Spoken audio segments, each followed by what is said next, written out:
perfecto, inigualable Dios, tu amor inexplicable, tu amor inigualable, asombroso coronado estás, tu trono de victoria, vestido estás de gloria. Por los siglos de los siglos, tu reino se establece. Mis hermanos, les invito a que busquemos en el libro de los Hechos el capítulo 1.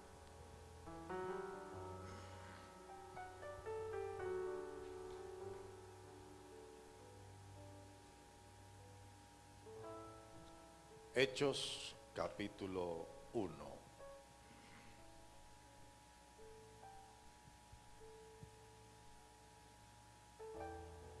El domingo pasado estábamos impactados por lo que Dios nos ministraba con respecto a Cristo como Cordero. En la cruz Cristo era Cordero, el Cordero de Dios que quita el pecado del mundo. En su bajada al infierno, Él era y fue el león de la tribu de Judá.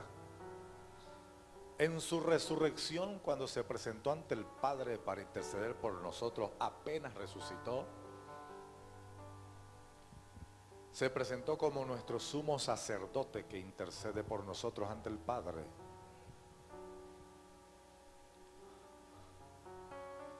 Luego descendió a la tierra para acompañar a sus discípulos durante 40 días, después de haber resucitado.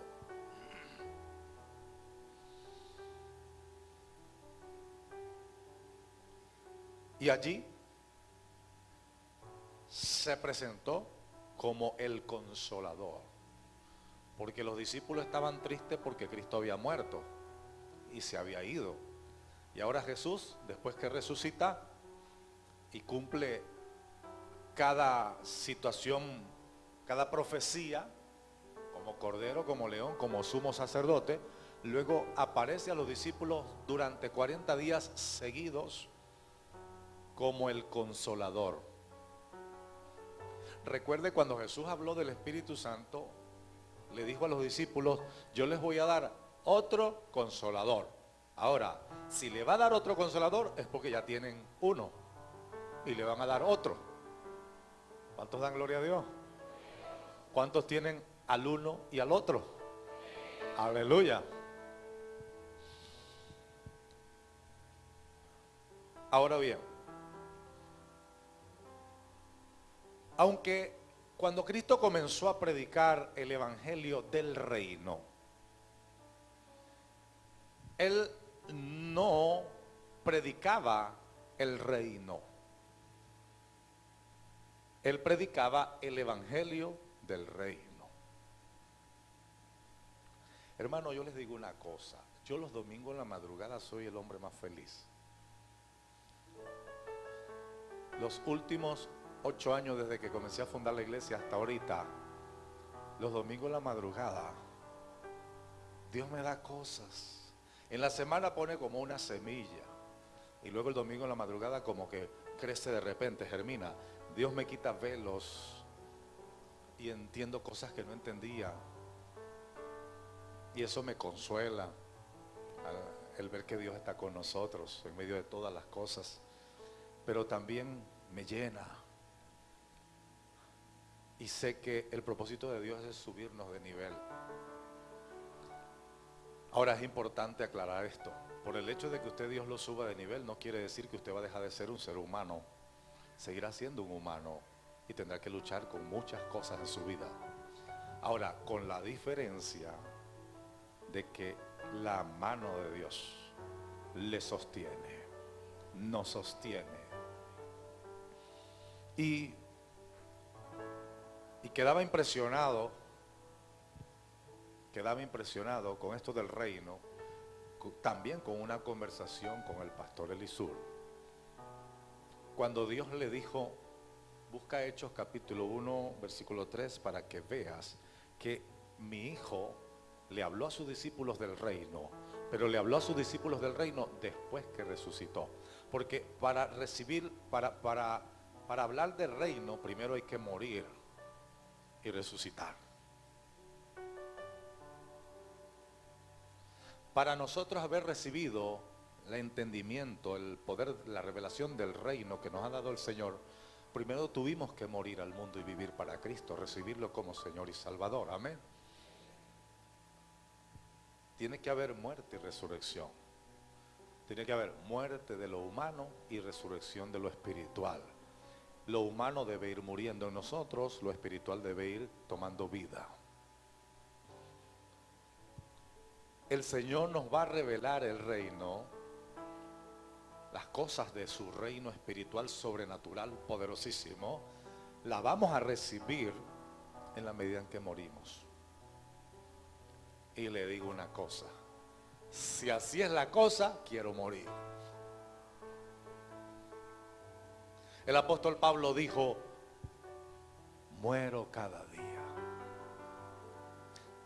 ¿De qué muerte estamos hablando? De la muerte de la naturaleza humana.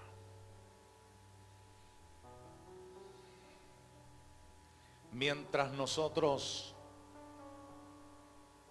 no experimentemos el reino y no profundicemos en el reino, entraremos a navegar en el mar de la religión y nos convertiremos en cristianos evangélicos religiosos, que no subimos de nivel, que no superamos las cosas en nuestras vidas y que siempre vamos a estar hambrientos de la presencia, vacíos de la presencia, luchando la batalla en lo humano, en la carne.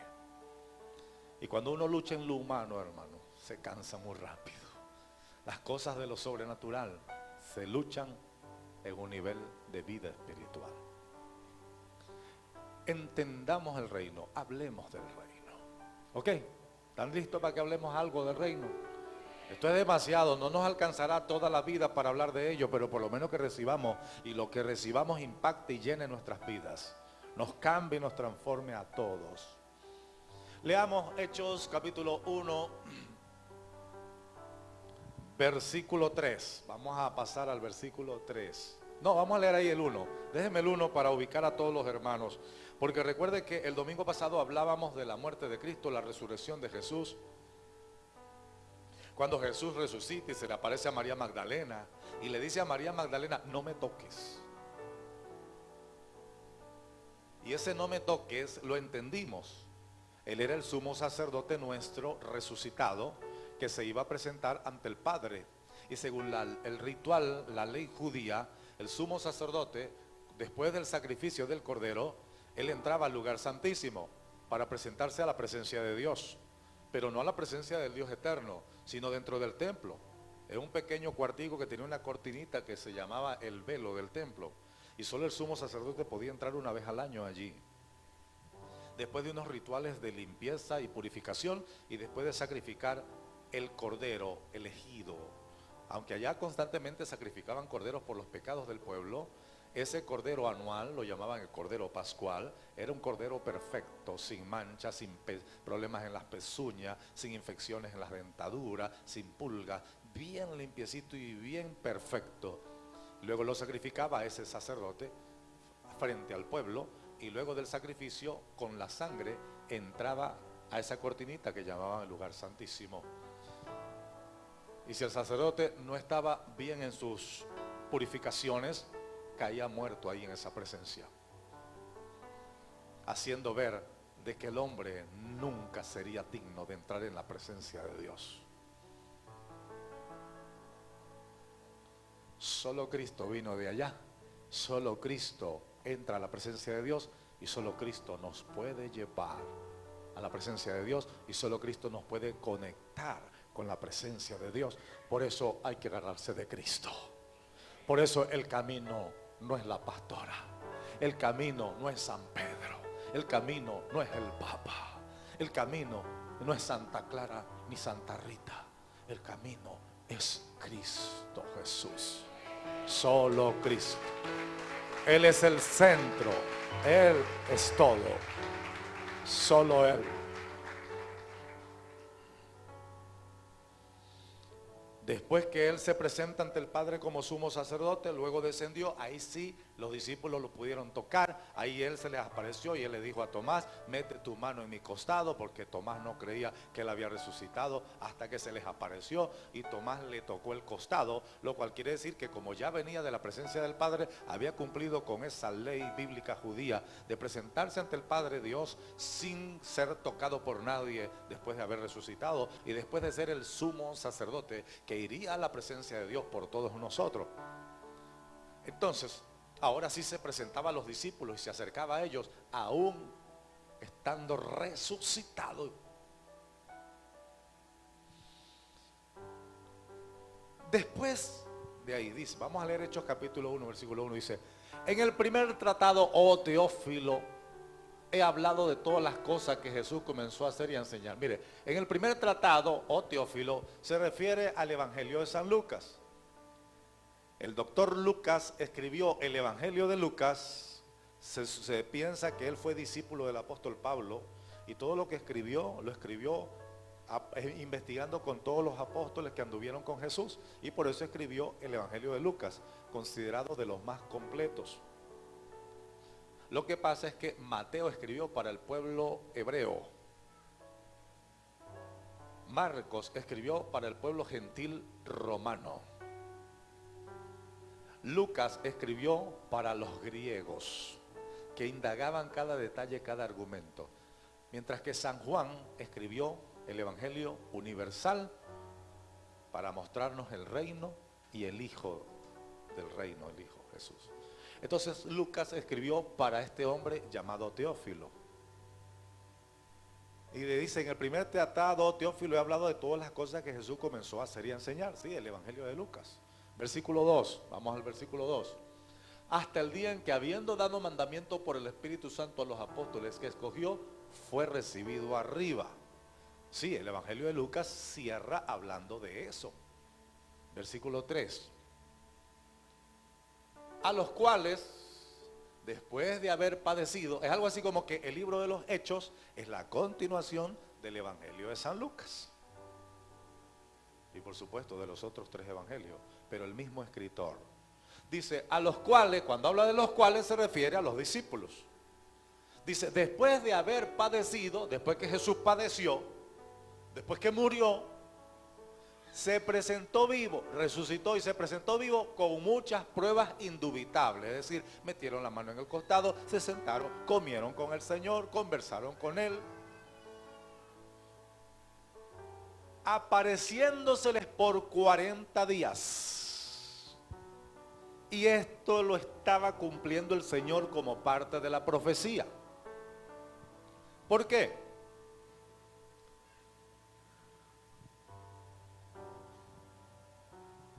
Porque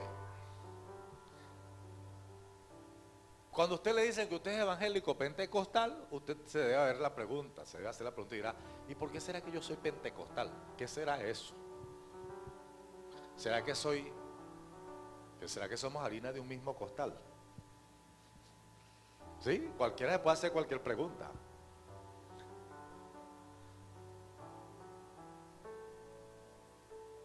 Podría decir alguien, si penta quiere decir 50 y costal, bueno, de repente el 50 del costal. Pentecostés era una fiesta de jubileo, de celebración en el pueblo judío. Dios estableció las fiestas para cuando se manifestara el Hijo Jesús. Dios hizo todo un diseño. Por supuesto, cuando se manifestó Jesús, los judíos estaban tan ofuscados de la religión que no lo entendieron. Pero Dios hace las cosas aunque las entendamos o no. Él cumple su palabra. Y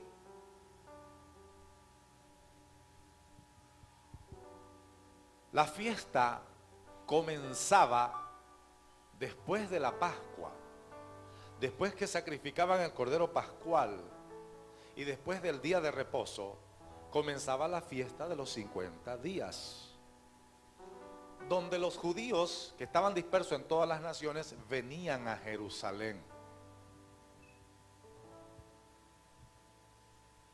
Venían a Jerusalén por causa del sacrificio del Cordero Pascual. Lo cual quiere decir que cuando Jesús fue crucificado, los judíos habían venido de todas las partes de las naciones. Ellos primero venían para lo del sacrificio del famoso Cordero anual. La mayoría de ellos fueron para el sacrificio del Cordero anual, pero la mayoría de ellos se encontraron con que a un tal Jesús y que profeta judío, que se hacía llamar rey de los judíos, lo estaban crucificando precisamente antes del día de reposo. Ellos no imaginaban que estaban viendo el sacrificio del Cordero de Dios, porque ellos se encontraban programados de que irían al templo para, como el sumo sacerdote, el sacrificio del Cordero. Ahora, ellos se quedaron en Jerusalén porque el día de resurrección también comenzaba las fiestas de Pentecostés, que eran las fiestas de los 50 días. Por eso se llama Pentecostés, fiesta de los 50 días, que celebraba el pueblo judío. Fíjense, saquemos cuenta primero. La Biblia dice que Jesús se les apareció durante 40 días después de resucitado. 40 días. Luego el día número 40 Jesús se despide de ellos y le dicen vayan al aposento alto donde siempre nos reuníamos y esperen la promesa del Espíritu Santo. Bueno, ellos obedecieron sin entender nada. Lo único que es que vieron cuando Jesús subió en una nube y no le vieron más al día número 40 después de haber resucitado. Y obedecieron y se fueron al aposento alto. Según el apóstol Pablo, comenzaron 500 y quedaron 120. Porque siempre nunca falta el que se rinde. Pero quedaron 120 orando y esperando 10 días. Y en el libro de los Hechos capítulo 2 dice, cuando llegó el día de Pentecostés, es decir, el día en que se cumplía la fiesta de los 50 días,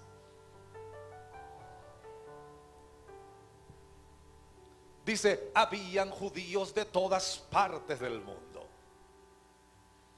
Y se derramó y vino como un viento recio y hubo como un temblor y empezaron los discípulos a hablar en lengua. Me imagino que a danzar porque la gente se maravillaban, la gente decía, mira la hora que es del día y están como ebrios. Estaban como caen algunos aquí cuando está la unción. Otros hablaban en lenguas y en idiomas y la gente decía, los judíos decían, pero mira, es que están hablando las maravillas de Dios en nuestro idioma y esa gente se ve que son galileos. Esa gente se ve, mira, que son de por allá de las montañas de Matatere. ¿Cómo es que hablan alemán?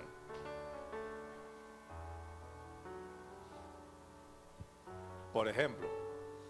No, esa gente, mira, y se le ve la vestimenta, y se le ve la de esos, parece que son por allá por las montañas de Piedre Tigre, para arriba por Río Claro, o por Humocaro Alto, pero a las montañas arriba. Y mira, ¿cómo es que hablan en chino? ¿Cómo es que hablan portugués? ¿Cómo es que hablan idiomas? ¿Dónde estudiaron?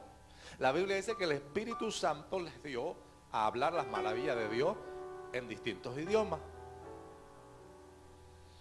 Esa fue la llegada del Espíritu Santo.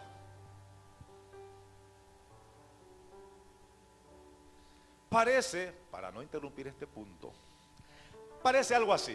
Vean este cuadro. Jesús está con los discípulos dándole las últimas instrucciones en el día número 40.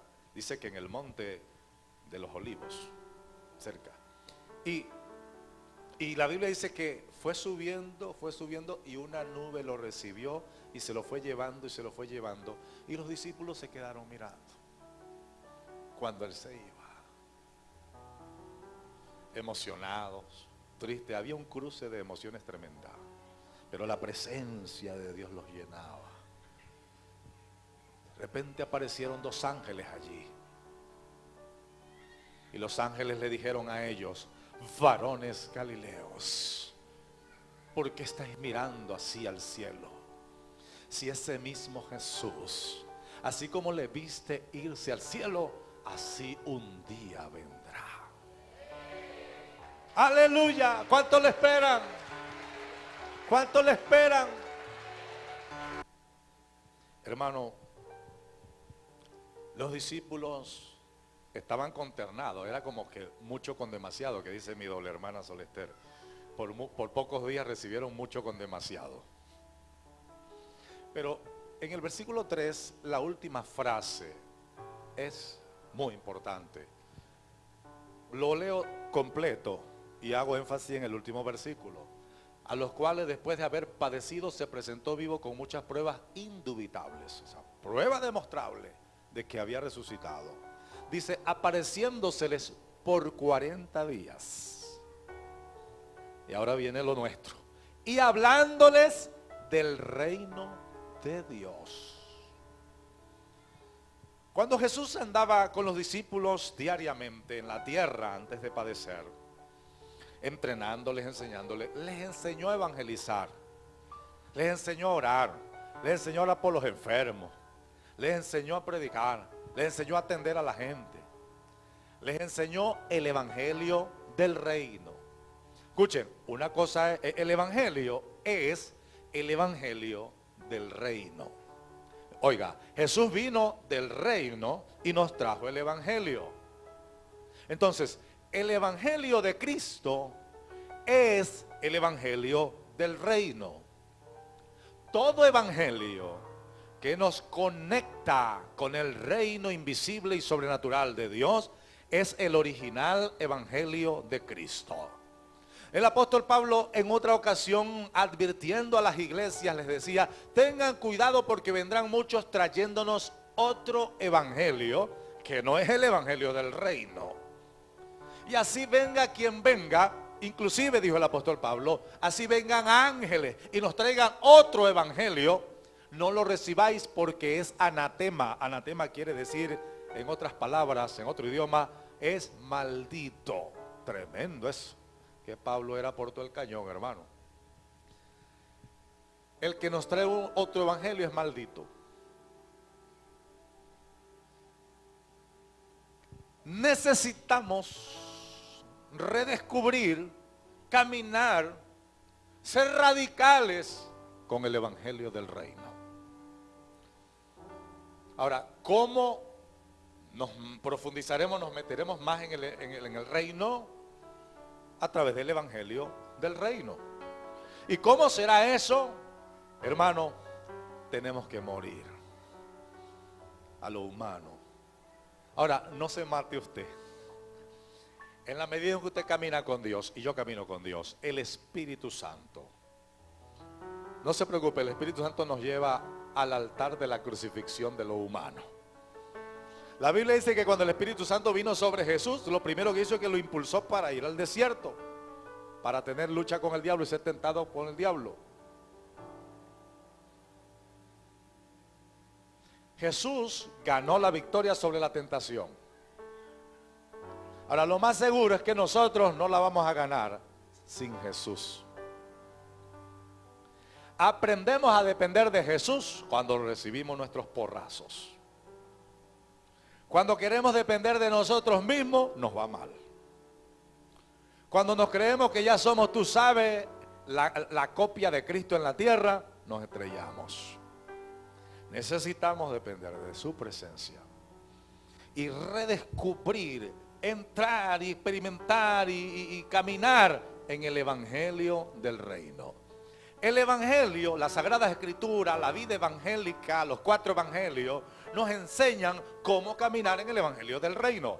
Ahora, el Espíritu Santo es el que nos introduce en el reino. El Espíritu Santo es el que trae a nosotros el entendimiento sobre el reino. Y este entendimiento no es solo intelectual, aunque en la mente está el entendimiento y necesito entenderlo con la mente. Pero antes de entenderlo con la mente, primero lo recibo en mi alma, en mi espíritu. Porque es algo tan poderoso, tan glorioso, es algo tan amplio que la mente no cabe en la mente. Es como el ejemplo que les ponía hace algunos meses, el caso de aquel niño que estaba frente a la playa, a la orilla de la playa, con un tobo en la mano. Y un señor se le acercó y le dijo: ¿qué tanto miras el mar? ¿Y qué hace con ese tobo? Y el niño decía: es que estoy viendo cómo hago para meter el mar en este tobo. Y si Dios es más grande que el mar, Dios no cabe en este tobo. Con todo y que este tobo fue diseñado para capacidades tremendas de información. La gloria y la grandeza de Dios no cabe, no lo podemos meter aquí. Pero hay un lugar donde sí cabe la gloria de Dios. Hay un lugar donde sí se puede recibir la gloria de Dios. Porque la gloria de Dios no se recibe entendiéndola, se recibe creyéndola. La gloria de Dios se recibe creyéndola, pero se recibe muriendo a la naturaleza humana. Porque siempre la mente tiene un problema con algo que se llama la lógica humana. Y siempre todo viene con la lógica humana. Estoy seguro que cuando les dije sobre el testimonio de la hermana que recibió curvatura en el pie plano, ustedes se imaginaron el pie plano. Luego se imaginaron la curvatura porque han visto pie plano y han visto curvatura. Lo que sí se preguntaban es: ¿y cómo haría Dios? ¿Le pasaría un esmeril? ¿Y cómo haría Dios? Porque la mente humana, la naturaleza humana siempre se va a la lógica, busca el argumento, busca la demostración. Empezando conmigo, que soy el pastor. Porque cuando vi al hermano Elisur, y yo le dije que después le iba a hablar algo más, y aquí se lo suelto, ese algo más. En la conversación que tuvimos sobre su ayuno y su búsqueda de Dios, le hice la pregunta impelable. La pregunta que todo el mundo en Venezuela le iba a hacer.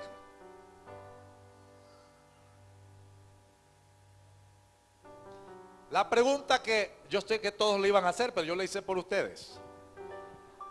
Yo le dije: pastor, ¿y qué le dijo Dios de Venezuela? Esa es la pregunta de todos nosotros.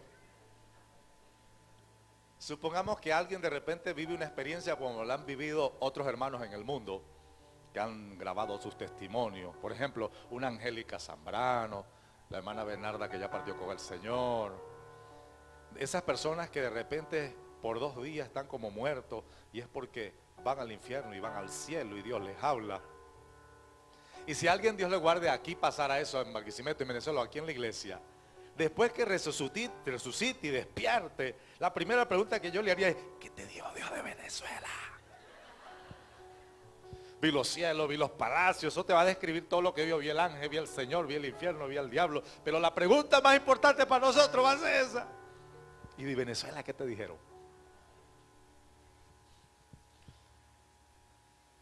Ahora, vamos a estar bien claros, hermano. Todos sabemos que ya Dios nos habló. Ya Dios nos ha dicho sobre Venezuela. Lo que pasa es que Dios lo dijo a través de un hermano o lo dijo a través del pastor Jaime. Y como el pastor Jaime no es evangelista internacional, sino que es evangelista interbarrial. ¿Sí? Ese no ha llegado ni a Cúcuta.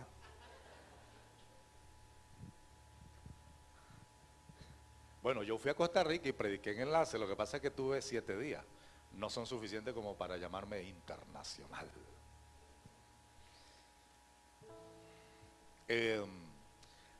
Algo así como que tiene que venir alguien que sabe de dónde.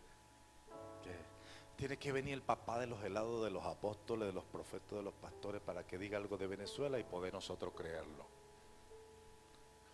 Como que el Espíritu Santo que Él tiene, como que es más importante que el Espíritu Santo que tenemos nosotros. Porque uno, el humano, cree es por lo que ve. Y Dios le dijo al mismo profeta Samuel: te equivocas, porque tú estás viendo lo que ven los hombres. El hombre ve lo que está afuera. Dios ve el corazón. Sí nos ayuda mucho cuando esos hombres de Dios, de testimonio, de poder, de ministerio, sí nos consuela cuando, wow, que Dios les dice algo y nos da aliento. Pero hay algo que Dios quiere, que aprendamos a creerle directamente a Él. Porque cómo es que el Espíritu Santo nos dice algo que 2 años después nos lo viene a decir otra persona usada por Dios. Y cuando el Espíritu Santo en una reunión humilde y sencilla, y tú sabes, los humilditos de acá de la iglesia, Dios nos dice algo y lo apreciamos y decimos amén, pero no le damos la fuerza que deberíamos darle, al menos que venga Benny Hinn y nos lo diga. Gracias a Dios por esos grandes hombres de Dios que son testimonios para nosotros. Pero necesitamos aprender a valorar que el mismo Espíritu Santo que tienen ellos también está aquí con nosotros, que nos ama y que nos habla, y que hay que valorar lo que Él nos habla. Sí, aplaude, alabe y diga amén y gloria a Dios y aleluya.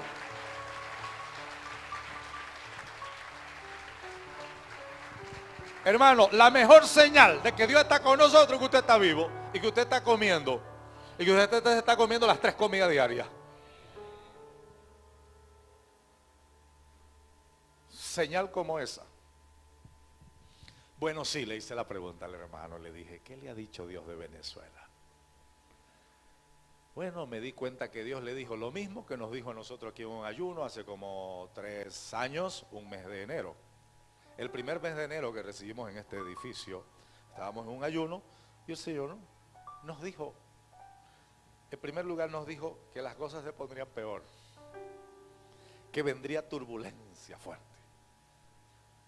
Porque dijo, es necesario que el pueblo de Venezuela vuelva su mirada a Dios.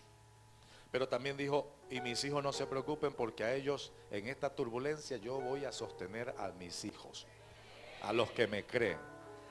Hace 3 años ya Dios lo dijo.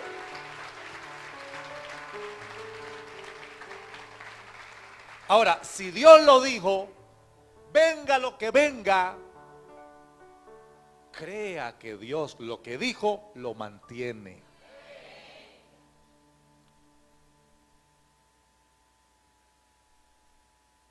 Dios lo mantiene, lo que dijo. Pero a veces yo estas cosas he tenido que repetírselo a algunos hermanos que después de varios meses o después de varios años, como que o se les olvidó o no creyeron, no arraigaron en su espíritu lo que Dios dijo. Óigame, porque cuando usted arraiga en su espíritu lo que Dios dijo, eso se demuestra cuando vienen las turbulencias y su cerebro y su mente da vuelta en toda esa turbulencia. Pero de repente resurge, emerge la palabra que está enclavada en tu espíritu de lo que Dios dijo. Y tú que creías en todo lo que viste y escuchaste y te angustiaste todo, terminas consolándote con algo que está clavado en tu espíritu que tú crees. Porque Dios te lo dijo. ¿Cómo es que sí creemos lo que el hombre dice? ¿Cómo es que sí creemos lo que ven nuestros ojos y no creemos lo que nuestro Dios dice? ¿Es Dios mentiroso entonces? ¿O Dios nos dijo algo como para mantenernos embelecidos y emocionados, pero la verdad era otra? Hermano, yo le pregunto al pastor Elisol, ¿qué le dijo Dios de Venezuela? Bueno, pastor, Dios me habló de Venezuela. Yo le pregunté por Venezuela y Dios me dijo. ¿Y qué le dijo? Que conste, no le dijo un gran mensaje. No le dijo un estudio profético bíblico salomónico. Le dijo lo mismo que nos ha dicho a usted y a mí en ese cuartico cuando usted ora y ayuna y Dios le habla. Lo mismo que le dijo a usted. En su humilde ayuno que usted ha hecho, en su humilde tiempo de oración que usted ha hecho y Dios le ha hablado, y en nuestros humildes cultos y reuniones que Dios nos ha hablado, le dijo lo mismito al siervo que estaba en ayuno de 40 días. Le dijo, es necesario que a los venezolanos aparten la mirada del petróleo, de la comida y del dinero para que me puedan ver a mí. Yo pensé, yo había agarrado una libreta para anotar toda la lista de todo lo que Dios le había dicho. Eso es todo.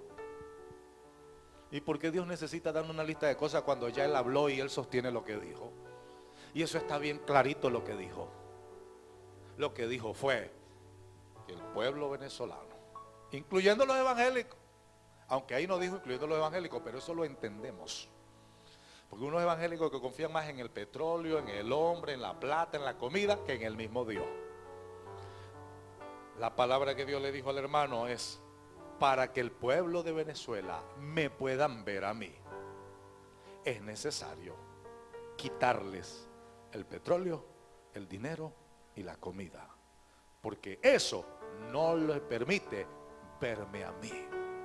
¿Por qué Israel vio la gloria de Dios en el desierto? Porque no tenían dinero, riquezas, tierras, petróleo, nada.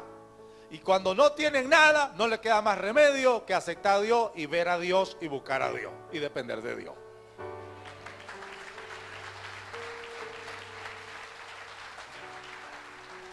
Cuando buscaron a Dios, Dios los sostuvo y los preparó para entrar en la tierra prometida. Yo sí creo que Dios le dio esas almendras al pastor. Y sí creo que le puso esa torta en esa leña. Porque en el sitio donde están, cualquiera no llega a medianoche, llano adentro. Y después de estar llano adentro, estar caserío adentro. Y después de estar caserío adentro, estar campo adentro. Cuando yo fui a Guanarito, yo vi el sitio. Él nos metió para esos montes. Es más, uno de ellos que iba en camino le dio un calambre. Gracias a Dios que nosotros estábamos en forma. Tanto subir las escaleras aquí en la casa y caminar por las calles aquí, hermano. Estamos en forma. A uno de ellos le dio calambre y yo tuve que esperar y al estilo como se hace en el fútbol, ayudarlo a superar el calambre para que siguiera caminando con nosotros la vez que fuimos. O sea, no está fácil el sitio donde ellos se metieron a ayunar. Así que cualquiera no le iba a llevar una torta.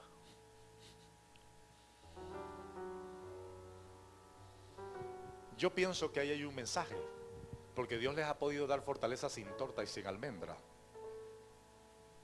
Siervo de Dios que yo conozco que en 40 días no comieron nada sino pura agua, hicieron su ayuno.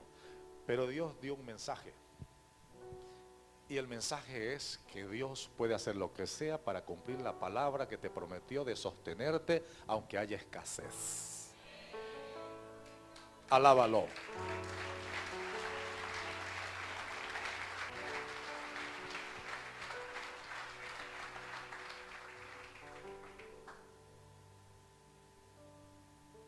Hablándoles del reino de Dios durante 40 días después de haber resucitado.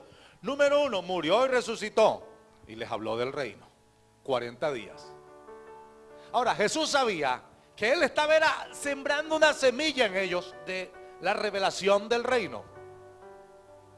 Pero aún así, ay hermano, le tengo muy malas noticias en los siguientes versículos.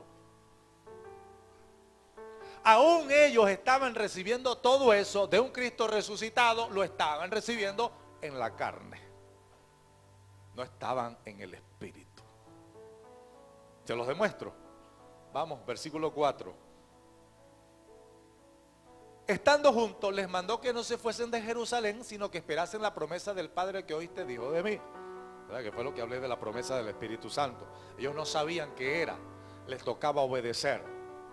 Ellos no sabían que vendría el Espíritu Santo, los llenaría, los sacudiría, los pondría a hablar en lengua. Y Pedro, que había negado a Jesús y le daba miedo y toditos estaban encerrados con miedo, de repente Pedro recibiría tal poder que se pararía frente a los fariseos, a todo el mundo a predicarles que se arrepintieran. Y cuando a Pedro lo metieran preso y lo azotaran, Pedro iba a salir diciendo: sabroso estos azotes por causa del Señor. ¿Cuándo nos íbamos a imaginar, y los demás discípulos iban a imaginar un Pedro así?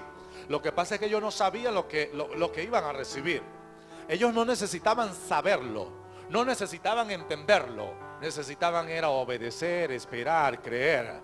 Y Dios va, sí se lo dije, y se lo dije de parte del Espíritu Santo. Dios va a levantar este país, escuchen.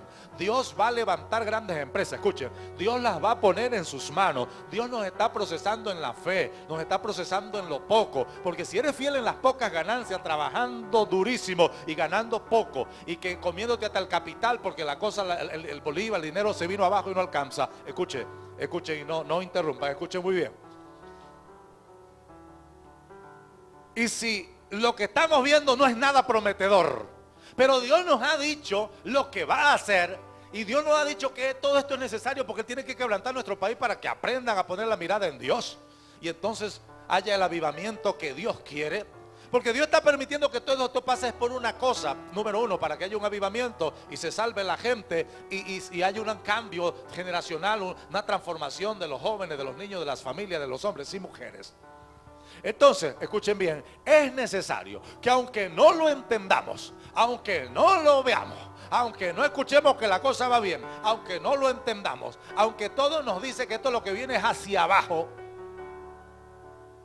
Aunque el Saime se ve siempre full de gente sacando pasaporte y la mayoría es para irse del país, es necesario, creamos que algo grande e impresionante Dios va a hacer en nosotros y en Venezuela. Óigame, primero lo va a hacer en nosotros y después lo va a hacer en Venezuela, pero primero es en nosotros. Y en nosotros ya empezó, y en Venezuela también. Pero en Venezuela empezó con quebrantamiento, y en nosotros está empezando a introducirnos el reino, la revelación del reino. Porque nosotros no pertenecemos a este mundo, pertenecemos al reino de Dios. Y en este mundo hay tragedia y dolor. En el reino de Dios hay poder de Dios, hay protección de Dios, hay provisión de Dios. Cristo dijo, en este mundo ustedes van a tener aflicción, pero confíen, yo he vencido este mundo porque yo les tengo a ustedes un reino.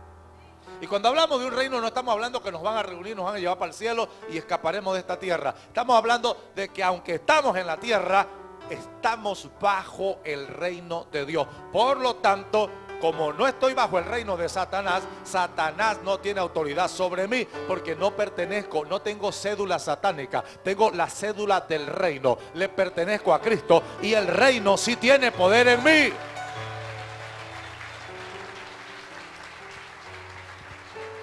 Mi cédula es la cédula del reino. Ahora los discípulos, se les comprende, se les entiende, no entendían nada. 40 días después de haber resucitado, con las marcas en las manos, los pies y el costado, Jesús les está diciendo las cosas del reino durante 40 días. Y fíjese, el día de la despedida, mire con lo que le salen. Cuando pretendemos recibir lo del reino en lo humano, ni que venga el mismo Jesús y nos hable, no va a funcionar. Ni que venga el mismo Cristo resucitado y se nos pare al frente, no va a funcionar, al menos que pase algo. Ya les digo de ese algo. Versículo 5. Versículo 5. Dice, porque Juan a la verdad bautizó, le dice Jesús a los discípulos, Juan a la verdad bautizó con agua, mas ustedes seréis bautizados con el Espíritu Santo no muchos días después de esto. Ahora, imagínense los discípulos, nos van a bautizar con el Espíritu Santo. Imagínense yo, el más intelectual de ellos, diciendo, ¿y cómo será eso? ¿Cómo será eso? ¿Será que nos van a agarrar? ¿Y dónde nos van a meter? Porque para ellos bautismo era agarrar a alguien y meterlo en agua. Lo menos que se imaginaban era que el mismo Espíritu Santo los bañaría y después se sumergiría en ellos.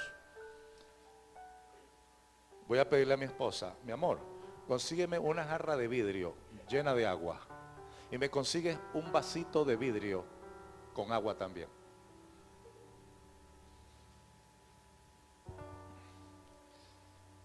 Jesús les dijo, Juan a la verdad bautizó con agua, mas vosotros seréis bautizados con el Espíritu Santo no muchos días después de esto.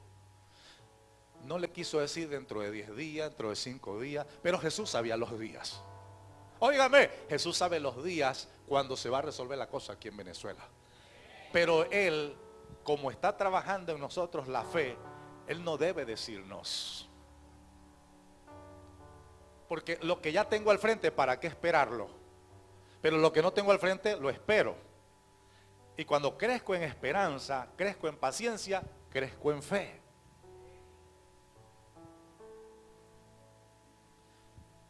Si yo estoy estudiando 6º grado, y aunque yo no salga bien, mi papá me tiene un regalo, me dijo que me tiene tremendo celular. Y mi papá me dice, si sacas todas las materias sobre 15, te regalo el mejor celular. Pero resulta que papá, el celular ya lo compró y lo tiene guardadito y ya lo tiene listo para mí. A papá no le conviene que yo me entere que ya el celular lo tengo casi que bajo la almohada. No le conviene a papá, porque entonces el esfuerzo que yo le vaya a poner no lo voy a hacer y no voy a crecer como debería. Y aunque el celular ya casi que está bajo mi almohada, estoy fajado porque me van a dar el celular y que papá, y me fajo y de repente saco hasta 16, 17 y le puse tanto y ahí viene el celular. Pero imagínense si Ya lo veo. Ah, no, ahí está. No, ¿para qué me va a matar tanto? Ya está, celular. El Espíritu Santo es nuestro maestro y Él sabe que hay cosas que no tiene por qué decírnosla, porque hay cosas que nos las vamos a ganar pagando el precio de la fe. Vamos al versículo 6. Entonces los que se habían juntado le preguntaron diciendo: ay, hermano, mire lo que viene aquí. Jesús sabía que ellos le iban a hacer esa pregunta. Cuando el hermano Elisur llegó acá, Dios sabía que la primera pregunta que yo le iba a hacer al hermano, o la última, yo siempre de lo mejor lo dejo para el final. La última y más importante pregunta que yo le iba a hacer era: ¿y qué le dijo Dios de Venezuela? Ahora, Dios sabía que yo le iba a hacer esa pregunta, porque Dios sabe que en nosotros está lo humano, que aunque esa es una respuesta que ya Dios nos la ha dado 1.000.000 de veces, la seguimos preguntando.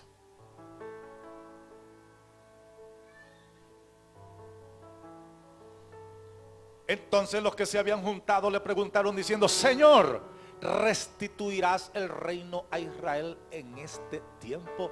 Oiga, déjeme ahí el versículo. Ya va, hermano. En el versículo 3, el Señor les está hablando del reino durante 40 días. Terminados los 40 días, los discípulos se dan cuenta que Jesús no les habló nada del reino de Israel. ¿Qué era el reino de Israel?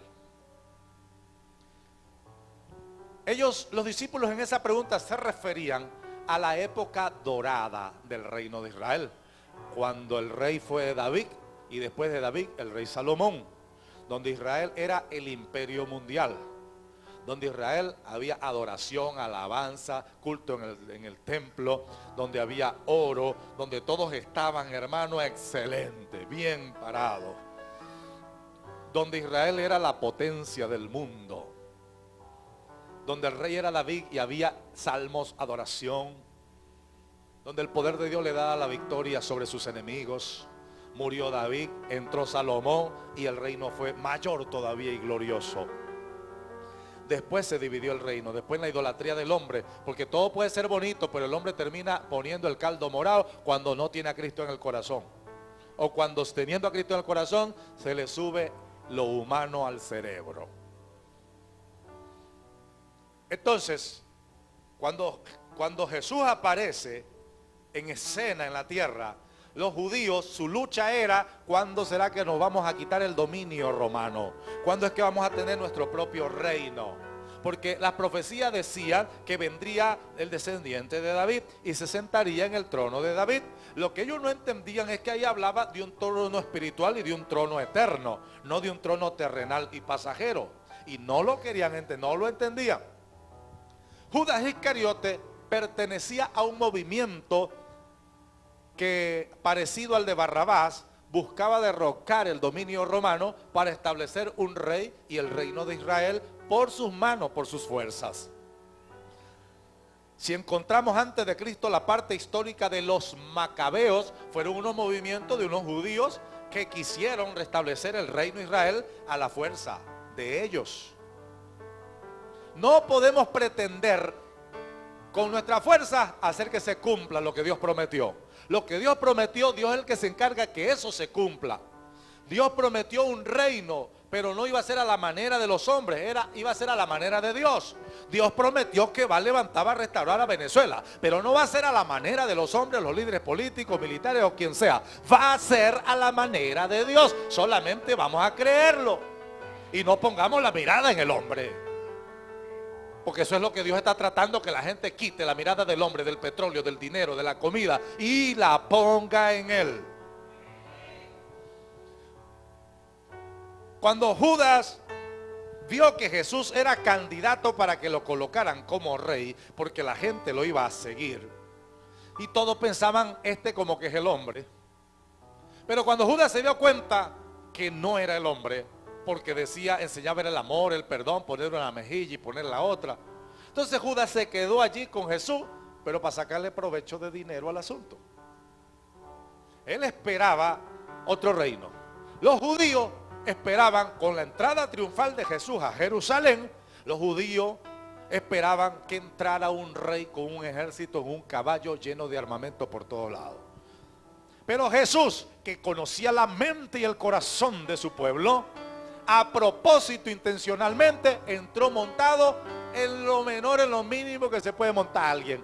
Un asno, y no en un asno, en un pollino de asno, en un pichón de asno, pues.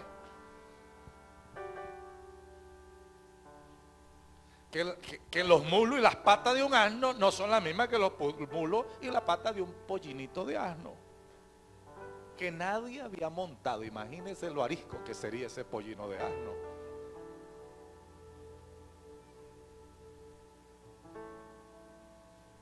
Por eso fue que Pilato no tembló, Herodes no tembló. Cuando no, que viene entrando el rey de los judíos. Y cuando se morirían de la risa.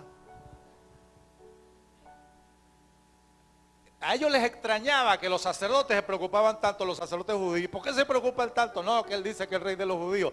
¿Quién anda con él? No, andan unos pescadores de Galilea. ¿Qué cargan en la mano? Nada. ¿Y él qué viene? ¿Con qué armaduras viene? No, lo que viene montado es un pollino de asno y le dice a la gente que hay que amar, que hay que perdonar a los enemigos. Pilato se reiría. No, chicos. Diría Herodes, no, y yo temblando aquí. No, vale. Gracias, esposa. Escuchen, no se les olvide. Hoy día el pueblo judío en Israel, los rabinos judíos, todavía están esperando al Mesías, porque para ellos el Mesías no ha venido. Es donde va a aparecer el anticristo, y la Biblia dice que al anticristo sí lo van a recibir como Mesías, porque el anticristo vendrá para establecer un reino político material y resolverle los problemas con los árabes, con los rusos, y entonces ahí sí van a caer ellos.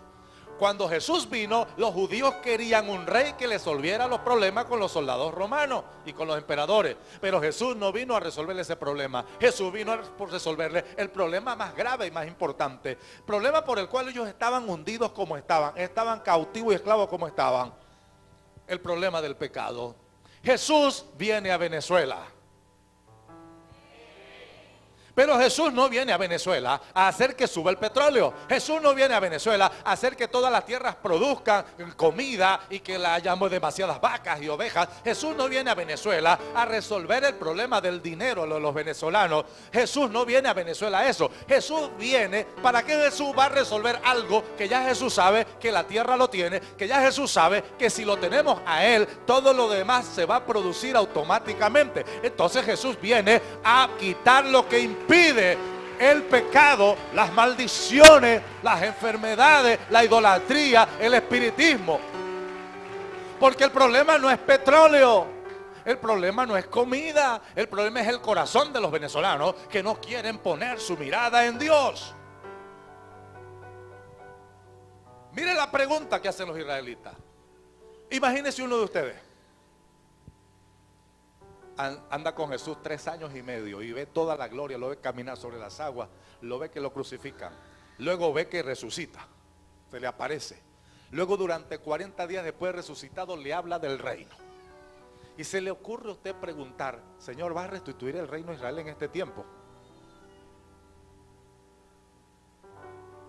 Gracias, hermana. ¿Restituirás el reino de Israel? ¿Qué es restituirá el reino de Israel? Vienes pronto, te sientas en el trono del César, quitas a los soldados romanos y a nosotros los 12 nos pone, como tú sabes, los gobernadores de las 12 tribus de Israel, porque yo Pedro, aspiro a darle un cargo a mi suegra, la voy a mandar a gobernar ya en Etiopía, para la frontera. Hermano, aun cuando andaban con Jesús, se peleaban entre ellos. Y Jesús le dijo: ¿qué pelean entre ustedes? Jesús sabía el asunto, pero él quería que lo confesaran, lo dijeran.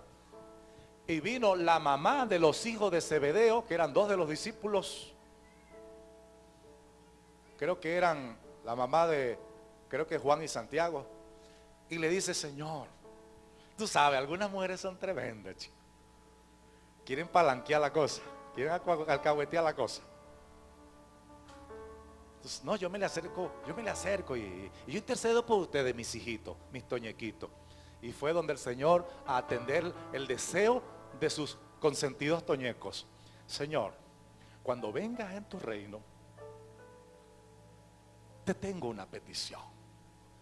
Que mis dos hijos, uno se siente a tu derecha y el otro a tu izquierda.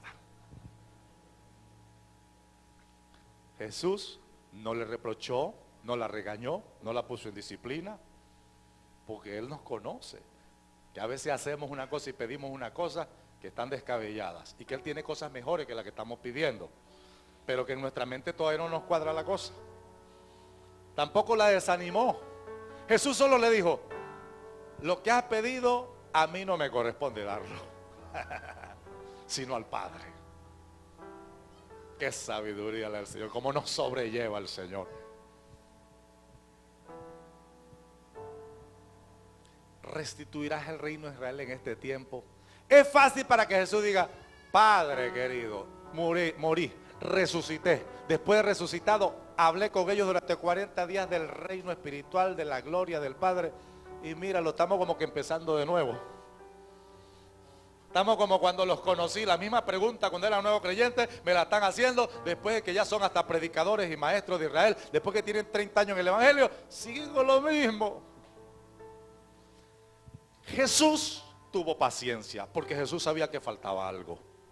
Sin embargo, Él sembró la semilla, como el campesino que siembra la semilla, pero no espera que mañana germine, porque falta algo, falta tiempo, falta rocío, falta regarla, falta unos procesos químicos en la semilla para que entonces la semilla se dé. Jesús sembró la semilla, pero faltaba lo más importante para que germinara la revelación. Jesús sembró la semilla de la revelación del reino.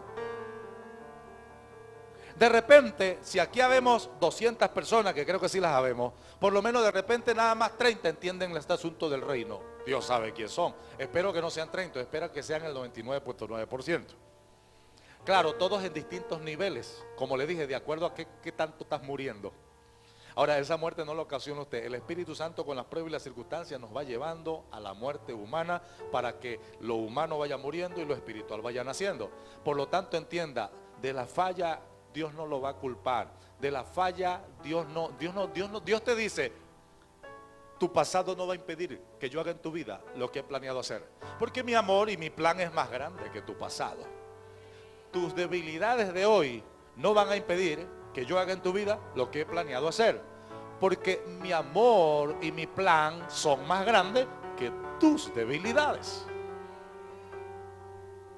Eso sí, no da adelante el plan de Dios, pero tampoco lo atrase. Yo no puedo adelantar el plan de Dios, pero sí lo puedo atrasar cuando no pongo de mi parte. Restituirás el reino de Israel en este tiempo. Con qué paciencia el Señor resucitado. Versículo 7, vamos a ver cuál fue la respuesta del Señor. Les dijo: no toca a ustedes saber los tiempos o las sazones que el Padre puso en su sola potestad. Tremenda respuesta. Pero escuchen, ¿qué problema tenían los discípulos? Que su mente era terrenal, estaba en la tierra. A ellos les preocupaba cómo andaba el dólar o la moneda del César. A ellos lo que les preocupaba era: bueno, ¿y ahora cómo vamos a hacer con los romanos mandando, el César mandando, y todos estos malucos ahí mandando, y corruptos mandando? ¿Y cómo vamos a hacer? Nos roban los tributos, el CENIAH, es una matraca en cada esquina. Por eso yo decía: restituirás el reino de Israel. ¿Cuándo nos va a resolver este yugo que tenemos encima de los gentiles o de esta gente que está mandando, que son gobiernos o líderes de la nación o de las provincias? La mente de ellos no estaba alineada con la mente de Cristo. Para ellos lo más preocupante era la situación terrenal. Para Cristo lo más preocupante era la situación espiritual. Algunos dirán: bueno, lo que pasa es que Cristo como que no le duele nuestra situación material y está más interesado en nuestra situación espiritual. No, sino que Cristo sabe que si se resuelve lo espiritual, entonces lo material será nada, será resuelto desde la nada, en un abrir y cerrar de ojos. Pero primero tiene que resolverse lo espiritual. Versículo 8, y con él cerramos. En el versículo 7 ellos se descarrían. Su mente se va para otro lado, para lo material. En mi pregunta, mi mente estaba en lo material. Le dije, pastor, ¿qué le dijo Dios de Venezuela? De repente algunos esperan una respuesta como que el gobierno cae en tal fecha. Y salen, voy a invertir. Ya no me voy.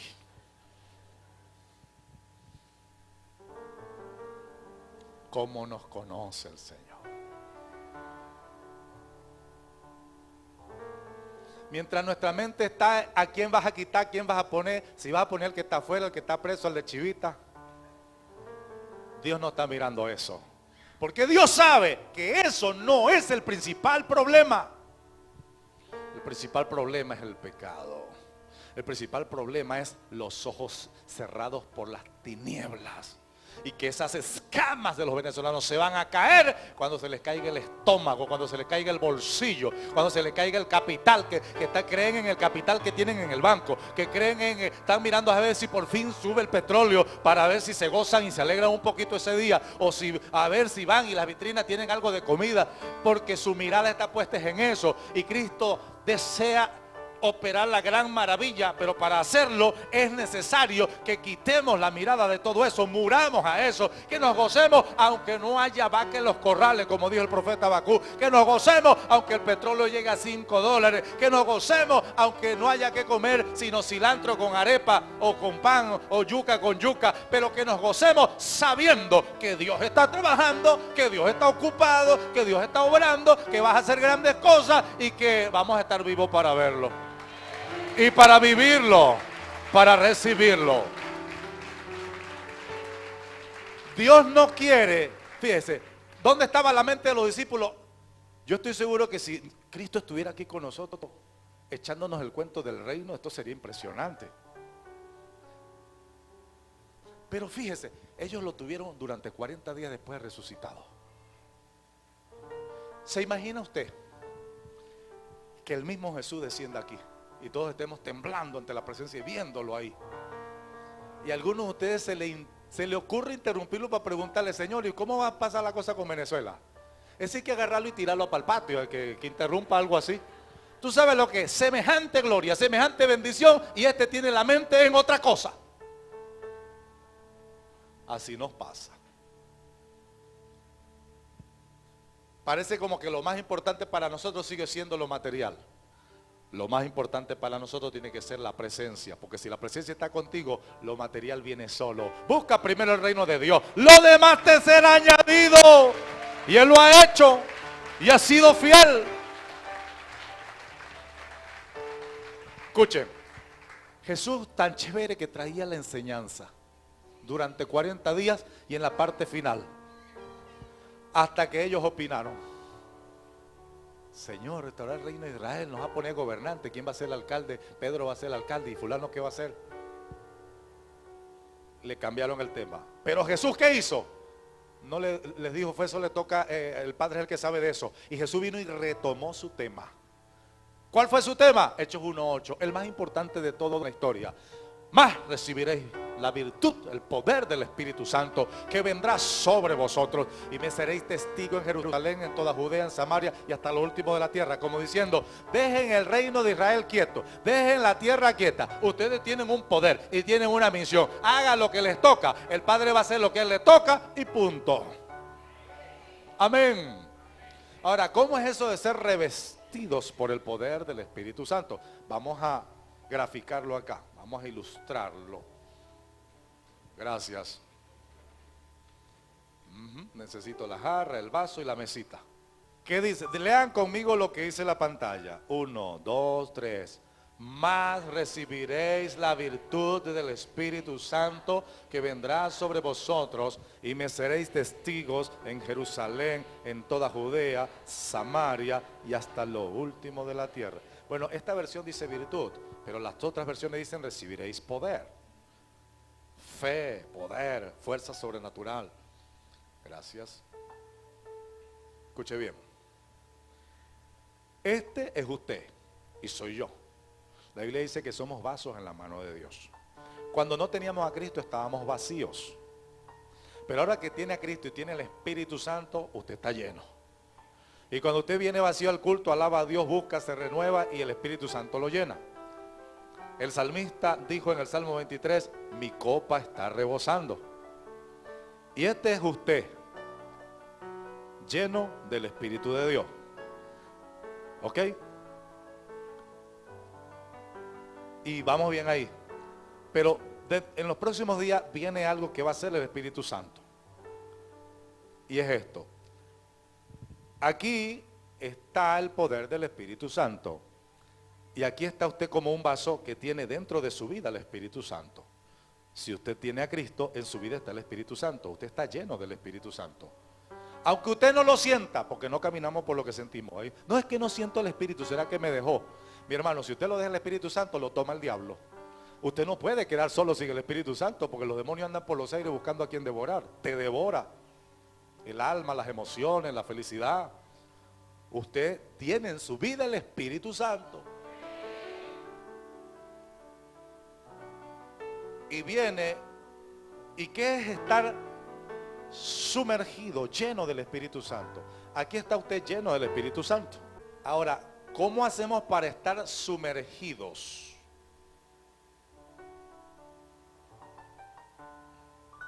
Ahí está usted. Usted es el vaso. Usted está lleno del Espíritu, pero el Espíritu quiere que estemos llenos, pero también sumergidos. ¿Cómo hacemos para estar sumergidos? Eso no viene de usted. Eso lo hace el Espíritu Santo en nosotros. Oiga bien, gracias Darwin, puede sentar. Oiga bien, las pruebas nos procesan para luego pasar a ser sumergidos. Los problemas son necesarios. Como usted no está en el mundo, entonces no tiene problema en el mundo, Dios va a permitir que tenga problemas así sea aquí adentro. Pero en algún lugar en algún lugar Dios tiene que pasarle la lima para molarlo. Y como usted no tiene tiempo de andar en el mundo, usted es aquí, entonces aquí lo van a molar. Pero en algún lado la lima viene. En algún lado viene la lima para molarlo usted y agarre filo. Y eso no lo va a hacer con algodones, ni cánticos angelicales, a punta de prueba. Las pruebas son necesarias. La Biblia dice que nos aprendamos a soportarnos unos a otros. Va a haber prueba entre nosotros porque de repente no cuadro con el carácter de fulano. O no cuadro con la manera como habla. O no cuadro con la manera del hecho de que ni siquiera habla.